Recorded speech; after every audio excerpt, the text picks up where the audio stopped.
Napheesa Collier and her husband, and I understand this is speculation. I'm asking a question out loud. But did they promise Caitlin Clark was going to play in this league to a lot of investors and to TNT Sports and then didn't deliver? Was that part of this? I can't help because I can't figure out outside of the league being a virtue. Napheesa Collier and Breanna Stewart are now under pressure as questions grow about Rivaled. Many investors believed Caitlin Clark would be part of the league, but that hasn't happened. Big money came in, TNT Sports signed a 6-year deal, and major names invested. Yet none of this makes much sense. Women's 3-on-3 basketball had no proven audience, and even the WNBA struggled with viewership before Clark's rise. So the real question is simple. Why did so many experienced investors think this project would succeed? Alyssa Thomas just come right in and said, no, we ain't got no problems going overseas playing ball. As soon as Project B showed up and started paying real money, boy, they decided to pack their bags real fast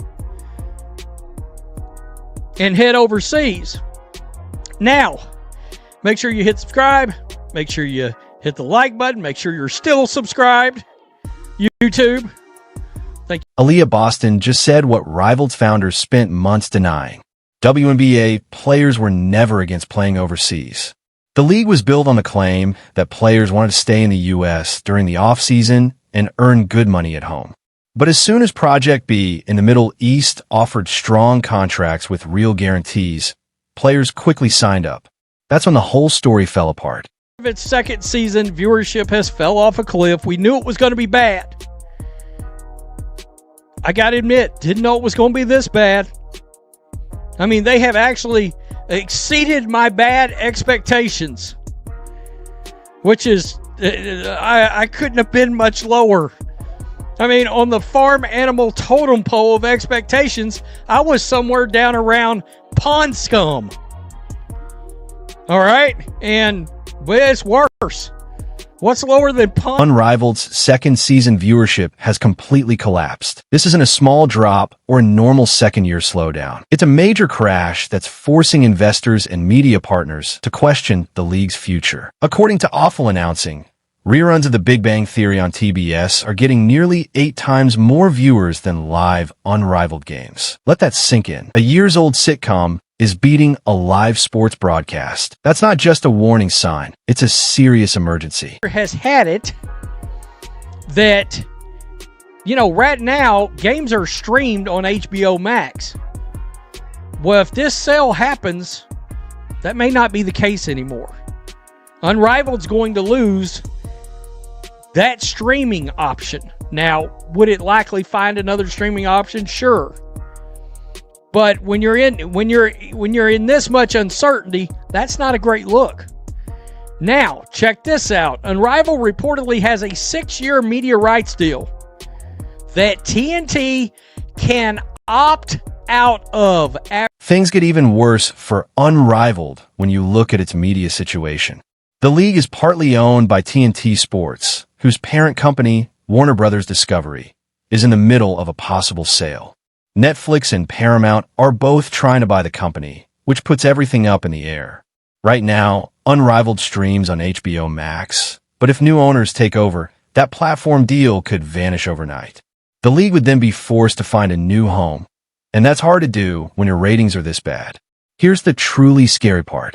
TNT's 6-year media deal includes an opt-out after 3 years. If Unrivaled doesn't show strong growth by then, TNT can walk away with no penalties. No long-term commitment. No safety net. And we're not even through year 2, while viewership is already crashing. So ask yourself, what do you think TNT executives are talking about behind closed doors right now? Brent carrying the heavy load for Unrivaled as their biggest stars. Oh boy, that ain't going to get it done. That's not going to get it done. Paige Becker's, we have a face. This proves all of us right. Paige Becker's moving no needles. 0 needles. Her fan base can cancel that. Want to know one thing I can't confidently say? Angel Reese moves more needles than Paige Buchers and Cameron Brink are leading Unrivaled's promotion this season, but the ratings tell a tough story. Many people have been saying this for months, and the numbers back it up. Paige's popularity is mostly on social media. Her supporters are loud online, but they aren't showing up to actually watch the games. You can have huge follower counts and non-stop online hype, but if fans won't press play on a free stream, it doesn't help the league at all.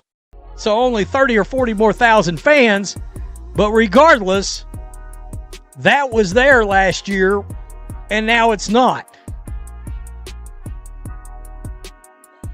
I think this is starting, and we talked about this league being doomed. And of course, this is all important because they've tried to use this league as leverage. This part may make people uncomfortable, but the numbers are clear. Angel Reese, despite all the criticism she gets, brings in more viewers than Paige Buchers.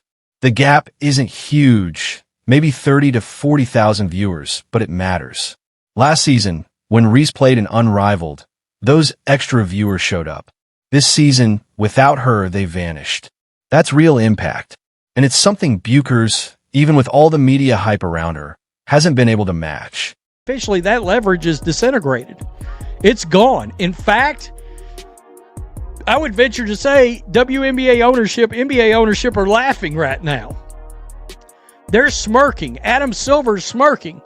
They're smiling because they know no leg to stand on. And again, I have to wonder out loud, did investors get sold a bad bill of goods?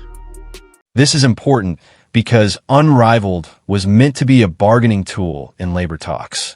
The founders wanted to use the league as a real alternative that could attract players and pressure owners to raise pay and improve conditions. That plan has now fallen apart. The leverage is gone. NBA leadership and team owners know WNBA players don't have a strong backup option. When your alternative league can't even reach 100,000 live viewers, it stops being leverage and becomes meaningless. I'm asking a question out loud. I'm wondering aloud, and I'm able to do that. But that's a bad sign. TNT can opt out. Well, what do you think they're going to do if they keep going down this road? You know, when reruns of Big Bang Theory would do 8 times the amount of ratings that an Unrivaled game live broadcast with a now. So let's return to the big question. Were investors misled? Was Caitlin Clark quietly used as part of the pitch to secure funding and media deals? That would explain a lot. There was never a strong business case for Unrivaled. Women's basketball viewership was already struggling, and 3-on-3 basketball has never caught on in the U.S. The only way the numbers could have made sense is if investors believed the biggest star in the sport would play in this league. But Clark never played a single game. She skipped the first season to rest.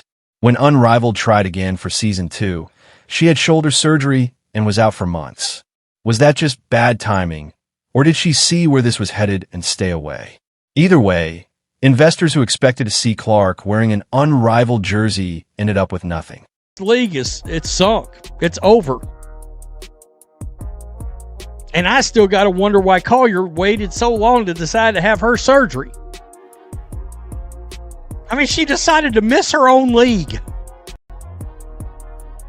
Think about what Napheesa Collier did. She's a co-founder of Unrivaled and one of the main faces of the league. Yet she chose to get surgery that kept her out for a large part of the season. She missed games in her own league. That says a lot. The person who helped build Unrivaled, recruited players, and sold the vision to investors decided her recovery mattered more than showing up on the court. What message does that send to players, sponsors, and media partners? It suggests the league isn't even a top priority for its own founder. And that's a bad signal when you're trying to prove your league is serious and worth supporting. Honestly, tell me what you think. TNT can shoot up that deuce and say, peace, we're out. TNT Sports can use its opt-out clause and walk away. And if current trends continue, that's exactly what will happen. Unrivaled is sinking, and everyone knows it. The business model was flawed from day one. The league's premise, that players didn't want to play overseas, was false. The star power to draw fans never arrived because Caitlin Clark said no. Ratings are collapsing. The parent company is being sold, creating uncertainty for streaming. The media partner can leave at any time. Even the co-founders aren't fully invested in playing. What comes next? Unrivaled will limp through the season with embarrassing numbers. Investors will panic, and TNT could exit after year 3 or sooner. New owners at Warner Brothers. Discovery could see the losses and pull the plug entirely. The league folds, leaving behind a cautionary tale. Hype can't replace substance. For WNBA players who hope to use Unrivaled as leverage in negotiations, the plan backfires.